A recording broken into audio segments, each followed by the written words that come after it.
Hello everyone, welcome back to physics class. Previously we have discussed about gravitation and universal law of gravitation. Now in this class we are going to talk about free fall, acceleration due to gravity and motion of objects under the influence of gravitational force of the earth. So let's start. So free fall. Due to gravitational force, Earth attracts every other object towards it. We have already discussed in previous class that due to gravitational force, Earth is going to attract other object which is placed above its surface towards its center. है ना, हमने देख रखा है कि अर्थ क्या करेगा, दूसरे ऑब्जेक्ट्स को हमेशा अपने सेंटर की तरफ खींचने की कोशिश करेगा due to earth gravitation force. है ना. Now the falling of a body from a height towards the earth under the gravitational force of earth is called free fall.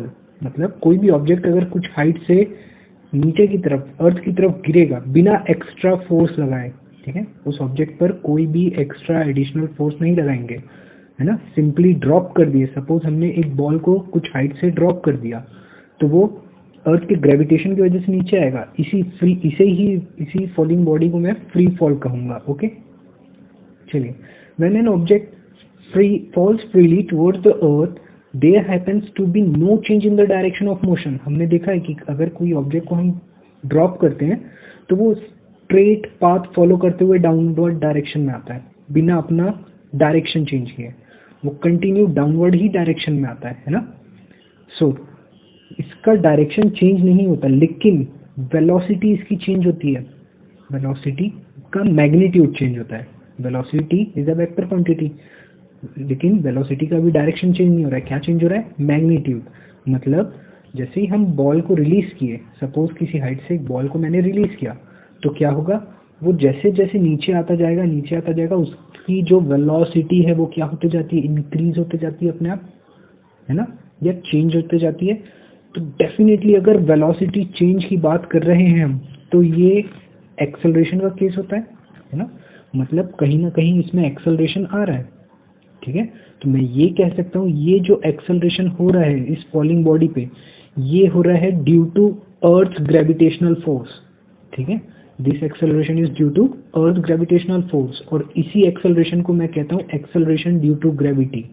Okay, जो एक्सेलरेशन किसी फ्रीली फॉलिंग बॉडी पर आ रहा है किसकी वजह से, अर्थ के ग्रेविटेशनल फोर्स की वजह से, उसे हम कहेंगे एक्सेलरेशन ड्यू टू ग्रेविटी. ठीक है, इसे हम स्मॉल जी से डिनोट करेंगे. ठीक है, और एक्सेलरेशन ड्यू टू ग्रेविटी को हम स्मॉल जी से डिनोट करेंगे. और क्योंकि ये एक एक्सेलरेशन ही है इस वजह से इसका ऐसा यूनिट भी होगा metre per second square. Okay, चलिए तो अब इसकी वैल्यू देखते हैं कि इसे कैसे कैलकुलेट कर सकते हैं. ठीक है, so from Newton second law we know that force is equals to mass into acceleration. ठीक है, यहाँ ये मास है उस ऑब्जेक्ट का जिसे मैं किसी हाइट से रिलीज किया. ठीक है, ना मुझे पता है ये एक्सेलरेशन अगर मैं फ्री रिलीज कर रहा हूँ तो ये एक्सेलरेशन किसकी वजह से हो रहा है, ग्रेविटेशन की वजह से. तो ये एक्सेलरेशन क्या होगा, एक्सेलरेशन ड्यू टू ग्रेविटी. तो मेरा ए किसके बराबर हो जाएगा, जी के बराबर, है ना, स्मॉल जी. सो मैं इसे फिर से क्या लिख सकता हूँ, F is equal to M into G. ठीक है, next we know that from universal law of gravitation F is equals to G into M1 into M2 upon R square देखे थे. सो यहाँ मैंने M1 जो है वो मास ऑफ अर्थ लिया और उसे कैपिटल M से डिनोट कर रहा हूँ. ठीक है, M1 जो था वो मेरा मास ऑफ अर्थ है इसलिए मैंने कैपिटल M ले लिया. M2 जो था वो यही मास है ऑब्जेक्ट का जिसे मैं किसी हाइट से ड्रॉप कर रहा हूँ. अब D जो है वो डिस्टेंस है अर्थ के सेंटर से उस मास जो ऑब्जेक्ट को मैं गिरा रहा हूँ उस तक का डिस्टेंस है d, स्मॉल d. ठीक है, सो मेरा फॉर्मूला क्या बन गया, F is equal to G into M upon D square. ये हमने पिछली क्लास में देखा यूनिवर्सल लॉ ऑफ ग्रेविटेशन जिसे Newton's universal law of gravitation या न्यूटन ग्रेविटेशनल लॉ भी कहते हैं, है ना. चलिए, सो अब क्या करते हैं हम, ये इक्वेशन 2 ये भी फोर्स का इक्वेशन है और ये इक्वेशन 3 जो देखिए ये भी फोर्स है.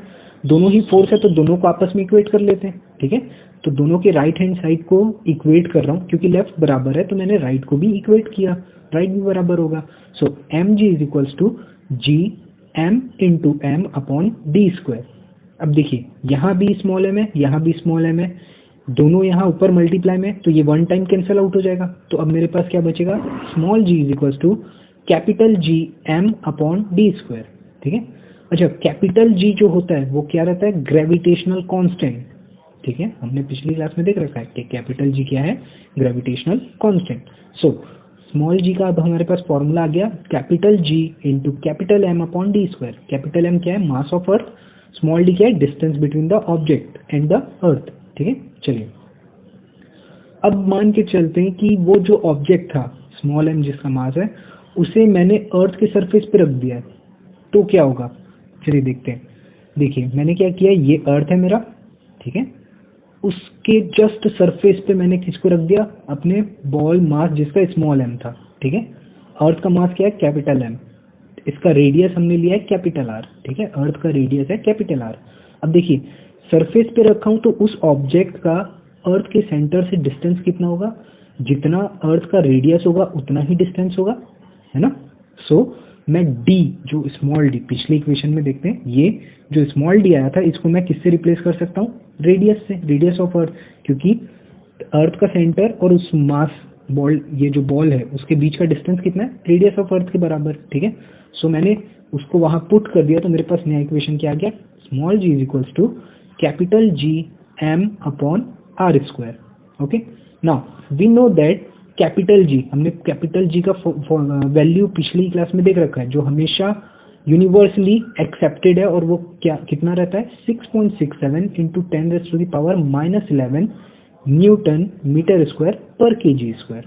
ठीक है, ये फिक्स वैल्यू है और ये हमें याद भी रखना है। ठीक है ना, मास ऑफ अर्थ, हमारे साइंटिस्ट ने हमें मास ऑफ अर्थ निकाल के दिया हुआ है, और उसका अर्थ का मास होता है 6 इंटू 10⁻24 kg। ठीक है, वैसे ही रेडियस ऑफ अर्थ होता है 6.4 इंटू 10⁻6 मीटर्स। ओके, चलिए तो ये तीनों वैल्यू को हम इस इक्वेशन में पुट कर देते हैं, तो हमारे पास स्मॉल g की वैल्यू हो जाएगी, small g is equals to 6.7 into 10⁻11 into 6 into 10⁻24 upon 6.4 into 10⁻6 इसका होल स्क्वायर, क्योंकि ये नीचे क्या था, r का होल स्क्वायर, सो 6.4 इंटू 10⁻6 का होल स्क्वायर। ठीक है, जब इसे मैं कैलकुलेट करूंगा, मल्टीप्लाई और डिवाइड पूरा करूंगा, तब मेरे पास g की वैल्यू आती है 9.8 मीटर पर सेकेंड स्क्वायर, और ये एक बहुत इंपॉर्टेंट वैल्यू है जिसे हमें आगे याद रखना है। ठीक है, so acceleration due to gravity small g is equals to 9.8 metre per second square. Okay, चलिए ये तो हो गया स्मॉल g की वैल्यू। अगर अच्छा, हमें ये पता है कि अर्थ जो है वो कंप्लीट स्फेरिकल नहीं है, है ना, अर्थ कंप्लीट स्फेरिकल नहीं है, उसका रेडियस पोल की तरफ डिफरेंट है और इक्वेटर की तरफ डिफरेंट है। हमने देख रखा है कि इक्वेटर की तरफ अर्थ का रेडियस जो होता है वो ज़्यादा बड़ा होता है पोल के कंपैरिजन में, है ना। और अभी अभी हमने पीछे में ये देखा कि g जो है, अगर कैपिटल G जो है वो कांस्टेंट कर दूं, तो स्मॉल g को मैं लिख सकता हूँ, small g is directly proportional to m by r square, और मैं ये भी बोल सकता हूँ कि small g is inversely proportional to r square है। मतलब जैसे जैसे r की वैल्यू बढ़ेगी, स्मॉल g की वैल्यू क्या होगी, कम होगी, है ना। इक्वेटर्स पर रेडियस क्या होता है, ज़्यादा होता है, ठीक है, पोल पर रेडियस कम होता है। अब यहाँ रेडियस अगर अलग है, g रेडियस पर इन्वर्सली डिपेंडेंट है, तो अगर यहाँ रेडियस अलग है तो यहाँ g की भी वैल्यू अलग आएगी, यहाँ भी अलग आएगी, है ना। तो वो पोल पर 9.9 मीटर पर सेकेंड स्क्वायर मिलता है, और इक्वेटर पे ये मिलता है 9.8 मीटर पर सेकेंड स्क्वायर। ये हमें सिर्फ और सिर्फ अपने ध्यान में रखना है कि अगर अर्थ का रेडियस जैसे जैसे चेंज होगा, ये स्मॉल g की भी वैल्यू चेंज होगी। लेकिन हमने देख रखा है कि कैपिटल G है वो अर्थ के रेडियस पे डिपेंडेंट नहीं है, ठीक है, वो हर जगह कांस्टेंट रहेगा, कितना, 6.67 इंटू 10⁻⁻11, ठीक है, चाहे वो अर्थ पे रहे आप या कहीं और भी चले जाए। ठीक है, सो अभी ये जो g है, स्मॉल g, हमने एक्सेलरेशन ड्यू टू ग्रेविटी निकाला, ये किसके लिए है, अर्थ के लिए, और ये अर्थ पर 9.8 मीटर पर सेकेंड स्क्वायर हमेशा लेना है हमें। ठीक है, चलिए so difference between acceleration due to gravity and gravitational constant. So जो कैपिटल जी था और स्मॉल जी, इन दोनों के बीच हम डिफरेंस देखते हैं। सो हमने देख रखा है कि कैपिटल जी की वैल्यू जो होती है वो 6.67 into 10⁻⁻11 Newton metre square per KG square होता है, लेकिन स्मॉल जी की वैल्यू हमने अभी निकाला, वो कितना होता है 9.8 मीटर पर सेकेंड स्क्वायर। चलिए, capital G is a scalar quantity, ठीक है, इसका कोई डायरेक्शन नहीं था। Now small g is a vector quantity, हमें इसका डायरेक्शन पता था, जैसे अगर ऑब्जेक्ट को मैं ड्रॉप करूं तो उसका डायरेक्शन क्या है, डाउनवर्ड की तरफ आएगा। अगर मैं उसे अप रिलीज करूं या ऊपर की तरफ फेंकूं तो उसका डायरेक्शन फिर पता है मुझे, है ना। चलिए, it's value remains constant always and everywhere, ठीक है, जैसे मैंने बताया कि कैपिटल जी कहीं भी चले जाइए, चाहे अर्थ या कहीं भी चले जाइए, वो हमेशा कांस्टेंट रहेगा। लेकिन ये जो स्मॉल जी है वो क्या होगा, वेरी करेगा। जैसे अभी देखे, पीछे पोल में कुछ और था, इक्वेटर में कुछ और था, लेकिन हम उसका एवरेज लेके चलते कितना, 9.8 मीटर पर सेकेंड स्क्वायर। चलिए, ओके, हाँ, ये जो जी है स्मॉल जी, ये हमने 9.8 अर्थ के लिए निकाला है, लेकिन अगर मैं ये मून में चले जाऊं तो ये स्मॉल जी जो है मून के लिए अलग हो जाएगा, ठीक है, लेकिन ये कैपिटल जी है वो वही का वही रहेगा। चलिए, its SI unit is newton metre square per KG square, ठीक है, its SI unit is metre per second square, common difference. Next, now motion of object under the influence of gravitational force of the earth. Okay, हमने first chapter में देखा था motion of objects, उसके लिए हमने 3 equation derive किए थे, ठीक है, v equals to you plus A T, H equals to U T plus half A T square, और similarly V square equals to you square plus 2as, ठीक है। चलिए, सो उसी को हम ग्रेविटेशनल फोर्स की वजह से क्या होगा उससे रिलेट करने की कोशिश करते हैं। So let an object is falling towards earth with a initial velocity u, let its velocity under the effect of gravitational acceleration g changes to v after covering a height h in time t।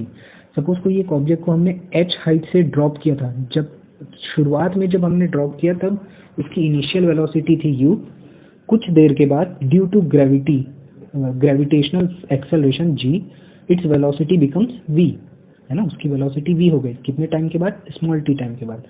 तो अब जो equation बनेगा वो क्या होगा, v is equals to you plus ji t. हमने पहले chapter में देखा v is equals to you plus A t, लेकिन वहाँ क्या था, एक्सेलरेशन, लीनियर एक्सेलरेशन था। यहाँ कौन सा एक्सेलरेशन है, एक्सेलरेशन ड्यू टू ग्रेविटी या ग्रेविटेशनल एक्सेलरेशन। सो ए की जगह क्या आ गया, g, so v is equals to you plus ji T. Now height covered, so हमने सेकेंड इक्वेशन देखा था s is equals to U T plus half A T square. अब हमारा यहाँ s जो वहाँ डिस्प्लेसमेंट था यहाँ हाइट से रिप्लेस हो गया, है ना, क्योंकि ऑब्जेक्ट कितना नीचे गिरेगा, जितना हाइट से आप रिलीज करेंगे। So h is equals to U T plus half g t square, ये हमारा सेकेंड इक्वेशन हुआ। Next, relation between v and u, so v square is equals to you square plus 2gh। हमने first में देखा था v square is equals to you square plus 2as, लेकिन a की जगह क्या आ गया, g, s की जगह क्या आ गया, h, ठीक है। चलिए, so the value of g is taken as positive in case object is moving towards earth and taken as negative in case object is throwing in opposite direction to the earth. Okay, ये जो g है of course ये क्या है, vector quantity है, तो ये इसका ये डायरेक्शन डिपेंडेंट भी होगा। तो अगर हम ऑब्जेक्ट को अर्थ की तरफ फेंकेंगे तो हमेशा g जो रहेगा वो पॉजिटिव रहेगा, स्मॉल g, लेकिन अगर अपोजिट डायरेक्शन में फेंकेंगे तो ये क्या हो जाएगा, नेगेटिव। मतलब मैं ऑब्जेक्ट को अर्थ सरफेस से ऊपर की तरफ फेंकूंगा तो g जो रहेगा वो नेगेटिव रहेगा। चलिए इससे क्वेश्चन सॉल्व करते हैं। A stone is released from the top of a tower of height 19.6 metre, calculate its final velocity just before touching the ground. Okay, हमने क्या किया, कोई एक बॉल है या हमारे पास स्टोन है, उसे हाइट से ड्रॉप कर रहे हैं, कितने हाइट से, 19.6 मीटर हाइट से। हमें इसकी फाइनल वेलोसिटी बताना है जब ये ग्राउंड को टच जस्ट करने वाला होगा तब, ठीक है। चलिए, तो देखिए, सबसे पहले जब ये यहाँ से रिलीज हो रहा था तो सबसे पहले वो कौन से कंडीशन में था, रेस्ट कंडीशन में था, तो इनिशियल वेलोसिटी क्या हो जाएगी मेरी, 0, ठीक है। तो इनिशियल वेलोसिटी क्या आ गई, 0 मीटर पर सेकेंड। पहले तो वो रेस्ट में था, फिर जैसे ही मैंने ड्रॉप किया तब वो एक्सेलरेट होना चालू हुआ डाउनवर्ड डायरेक्शन में, है ना। चलिए, तो इनिशियल वेलोसिटी मुझे पता चल गई, मुझे गिवन है हाइट कितना गिवन है 19.6 मीटर।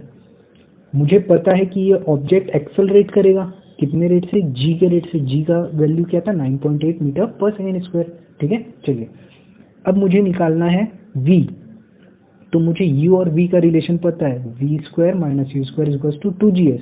ये पिछले में अभी देखें v square is equals to you square plus 2gs, है ना, मैंने u को यहाँ ट्रांसपोज कर लिया। चलिए अब वैल्यू पुट कर लेता हूँ मैं, v स्क्वायर वही का वही रहेगा माइनस u की वैल्यू क्या है 0, सो 0 का square is equals to 2 into G की वैल्यू 9.8 इंटू s क्या है, जितना हाइट होगा उतना ही डिस्प्लेसमेंट होगा, है ना, ऑब्जेक्ट ये यहाँ से यहाँ तक ही ट्रेवल करेगा, ये क्या है हाइट है ना, सो हाइट कितना दिया 19.6, सो s की जगह मैंने क्या लिख लिया 19.6। सो इसे जब आप सॉल्व करेंगे तो आपके पास वैल्यू आ रही है v is equals to 19.6 metre per second, क्योंकि ये वेलोसिटी है इसीलिए SI unit metre per second.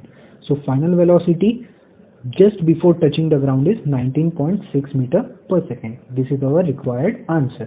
Okay, next, a stone is thrown vertically upward with an initial velocity of 40 meter per second. देखिए कोई एक स्टोन है, इसे हमने अपवर्ड थ्रो किया, इनिशियल वेलोसिटी उसका क्या था 40 metre per second. Okay, taking g is equal to 10 metre per second square. देखिए हमारे पास इस बार क्वेश्चन में g को 10 लेने बोला है, तो हम 9.8 नहीं, अब क्या लेंगे 10।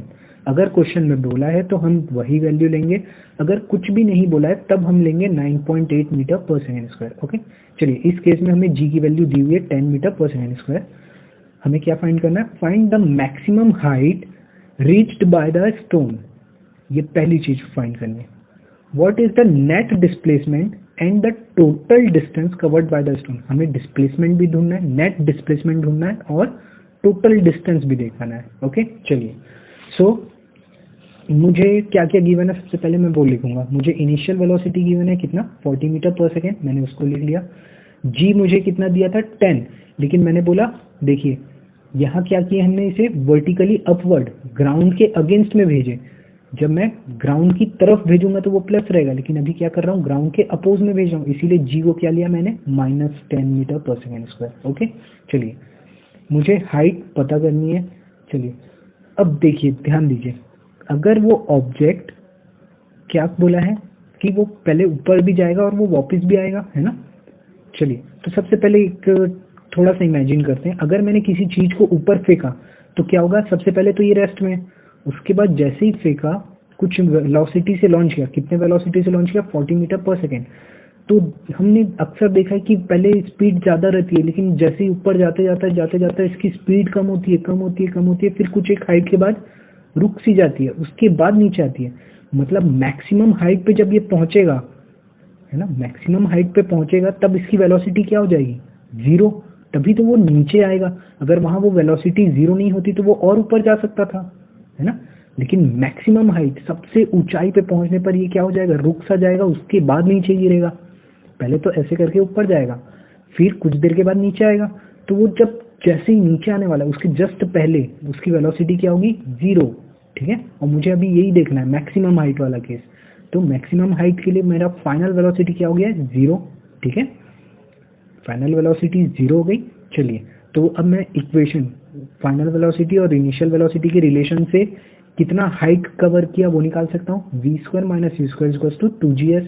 वैल्यू पुट कर लेते, v क्या हो गया है 0, u कितना है 40 जो गिवन है, 40 का whole square is equals to 2 into G, मैंने -10 लिया क्योंकि वो अपवर्ड भेज रहे हैं हम लोग, इसीलिए -10 इंटू s क्या है डिस्टेंस जो मुझे निकालना है या हाइट, है ना। चलिए नाउ इसे अब मैं सॉल्व कर रहा हूँ, -40 स्क्वायर मतलब 40 इंटू 40, और ये यहाँ मल्टीप्लाई में तो उधर भेजूंगा तो ये क्या हो गया डिवाइड में आ गया। So s is equals to -40 into 40 upon 2 into -10, ये माइनस और ये माइनस क्या हो जाएगा प्लस हो जाएगा, 1 टाइम 0 हो गया, 2 1 जा 2, 2 2 जा 4, 4 इंटू 2 8 इंटू 0 80। ठीक है, so s is equals to 80 metre, ये सिंपल मैथमेटिक्स कैलकुलेशन। ठीक है, नाउ अब ध्यान देते हैं, ये तो जब ऑब्जेक्ट यहाँ से इस हाइट पर गया, ठीक है, ये हाइट हो गई 80, अब ये डेफिनेटली वहां से वापस भी आएगा, ठीक है। वापस कहाँ आएगा, यहीं इसी पॉइंट पे ही आएगा, इधर से ऊपर गया और यहीं वापस नीचे आएगा। आप कभी भी पत्थर को फेंके तो देखना स्ट्रेट लाइन से ऊपर जाता है और सेम पोजीशन पे आके गिरता है ना, अगर आप स्ट्रेट फेंक रहे हैं तो, ठीक है। सो हमने फर्स्ट चैप्टर में देखा था डिस्प्लेसमेंट क्या होता है, the net distance from its final position, from its initial position to the final position. So initial position भी यही था और फाइनल पोजीशन भी यही हुआ, क्योंकि ये यहीं से जाके ऊपर आके फिर वापस यहीं आ रहा है। तो अब मेरा नेट डिस्प्लेसमेंट कितना हो गया, ये ऑब्जेक्ट इनिशियली भी यहीं था, फाइनल भी यहीं है, तो दोनों के बीच का डिस्टेंस कितना है, 0, ठीक है। सो मेरा नेट डिस्प्लेसमेंट कितना हो गया, 0। अब हमें क्या पता करना था, और total distance covered. Total distance क्या होता है, कितना दूर वो ट्रेवल किया। तो सबसे पहले वो इतना दूर ऊपर गया, उसके बाद उतना ही वहां से नीचे भी आया। तो सपोज सबसे पहले हमारे पास कितना 80 पता है, इतना हाइट, ये यहाँ से 80 मीटर हाइट तक गया, ये देखिए यहाँ से 80 मीटर हाइट तक गया और फिर 80 मीटर वापस भी आया, ठीक है। तो टोटल डिस्टेंस कितना हुआ, 80 + 80, ठीक है, that is equals to 160 metre. So total distance covered कितना हुआ, 160 मीटर, लेकिन नेट डिस्प्लेसमेंट कितना हुआ, 0। फिर से मैं बता रहा हूँ, डिस्प्लेसमेंट क्या होता है, distance between initial position and final position. Initial position पत्थर का यही था और ये पत्थर ऊपर गया फिर वापस यहीं आ गया नीचे, तो फाइनल पोजीशन भी यही है, तो दोनों के बीच का डिस्टेंस क्या हुआ, 0, ठीक है। तो नेट डिस्प्लेसमेंट कितना हुआ, 0, लेकिन टोटल डिस्टेंस क्या हुआ, डिस्टेंस पहले उतना गया और उतना ही वापस आया, तो 80 + 80 दैट इज 160 मीटर, ठीक है। सो हमें हाइट मिल गया कितना, 80 मीटर मैक्सिमम हाइट, और टोटल डिस्टेंस कितना आ गया, 160 मीटर, और डिस्प्लेसमेंट कितना हो गया, 0, ठीक है। चलिए, तो इतना ही हमें फाइंड करने बोला था ये क्वेश्चन में। Next, a ball is thrown vertically upwards with a velocity of 49 metre per second. चलिए, calculate the maximum height to which it rises. फिर से वही चीज पूछा है, the total time it takes to return to the surface of the earth. तो हमें अभी क्या क्या फाइंड करना है, मैक्सिमम हाइट, तो ये तो पिछले क्लास में जैसे कि वैसे करेंगे। अब क्या बोला है, टोटल टाइम भी निकालने बोला है, जब वो ऑब्जेक्ट ऊपर जाएगा और फिर नीचे आएगा। चलिए, तो हमें इनिशियल सबसे पहले क्या क्या गिवन है वो लिख लेते हैं। हमें इनिशियल वेलोसिटी दी है कितनी, 49 मीटर पर सेकेंड।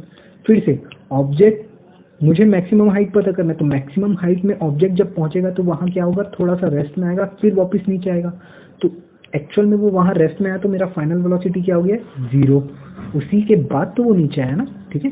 तो मेरा फाइनल वेलोसिटी क्या हो गया, 0 मीटर पर सेकेंड। नाउ मुझे पता है एक्सेलरेशन वो ग्रेविटी की वजह से होना है, g, और ये मैं फिर से अपवर्ड डायरेक्शन में भेजा हूँ, है ना, और कुछ क्वेश्चन में नहीं बोला, तो मैं क्या लूंगा, -9.8 metre per second square. Now मुझे हाइट निकालनी है, तो फिर से मैं v और u का रिलेशन यूज करता हूँ, v² - u² = 2gs। Value put करते हैं, v की वैल्यू 0 थी, u की वैल्यू 49 होल स्क्वायर = 2 × -9.8 × जो s मुझे निकालना है ना। नाउ s = अब ये यहाँ मल्टीप्लाई में वहाँ आके डिवाइड हो गया, माइनस और ये माइनस प्लस हो जाएगा। इसे अगर मैं सॉल्व करूँ तो ये मेरा आ रहा है s = 122.5 मीटर। ओके, चलिए, ये तो मुझे डिस्टेंस पता, मैक्सिमम हाइट पता चल गया कि ऑब्जेक्ट कितना हाइट तक जाएगा उसके बाद वापस आएगा। अब मुझे ये पता करना है कि टोटल टाइम कितना लग रहा है कि वो ऑब्जेक्ट ऊपर भी जाए और वापस जमीन में आए, तो उतना वो ऊपर जाने तक प्लस वापस आने तक का टाइम कितना होगा। तो चलिए, सबसे पहले मैं ये देखता हूँ कि मुझे क्या निकालना है, टाइम निकालना है। तो टाइम का इक्वेशन में पहला वाला इक्वेशन यूज कर सकता हूँ, v = u + gt, ठीक है ना। मुझे v भी पता है, u भी पता है, g भी पता है, t मुझे पता चल जाएगा। सो v = 0, u मेरे पास कितना था 49, g -9.8 × t जो निकालना है। चलिए, सो ये यहाँ प्लस में है तो इसे वहाँ भेजूंगा, तो ये क्या होगा, -49, ये 9.8 जो है ये t के साथ क्या है, मल्टीप्लाई में, तो उधर जाके क्या हो गया, डिवाइड। जब मैं इसे सॉल्व किया तो t कितना आ रहा है, 5 सेकेंड्स। ये टाइम कब का है, जब ऑब्जेक्ट जमीन से ऊपर, जो बॉल है वो जमीन से ऊपर की तरफ गया। अब जितना टाइम ऊपर जाने में लगा उतना ही टाइम उसे वापस भी आने में लगेगा। तो अब टोटल टाइम क्या हो जाएगा, 5 second plus 5 second that is equals to 10 seconds, मतलब उस ऑब्जेक्ट को टोटल 10 सेकेंड्स लगेगा ऊपर जाने में और वापस आने में. Okay, so that's it for today. In next class we will be studying about weight and mass.